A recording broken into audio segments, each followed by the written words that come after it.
عاجل ابن سینا روغتون ته په ورځني ډول له 200 تر 250 ناروغان مراجعه کوي او په بیلابیلو برخو کې ورته په وړیا توګه روغتیايي خدمات وړاندې کیږي.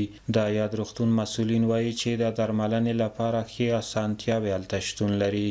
ټول هغه عاجل ناروغان چې په نورو روغتونونو کې یا په نورو ساحو کې پیدا کیږي اکثرا دغه روغتون دغه بخش ته مراجعه کوي.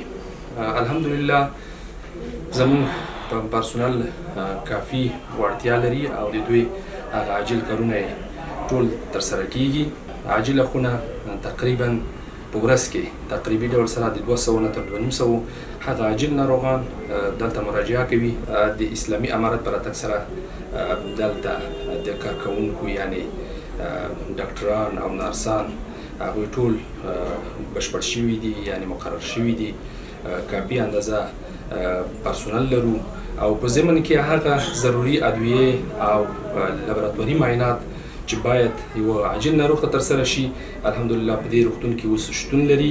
او ټولو هیوادوالو ته مې دغه پیغام دی چې کله ناروغ کیږي د ناروغۍ په صورت کې اول خو کوشش وکړي چې ځان وساتي د ناروغۍ څخه وقایه د بعضې ناروغیو ترسره کیږي او که بیا چېرته ناروغ کېدلو نږدې روغتونونو ته مراجعه وکړي او په ضمن کې زموږ روغتون بالخصوص عاجله څانګه 24 ساعته د خپلو هیوادوالو په خدمت کې دی بدون د کوم مشکلاتو دلته کولی شي چې دوی مراجعه وکړي.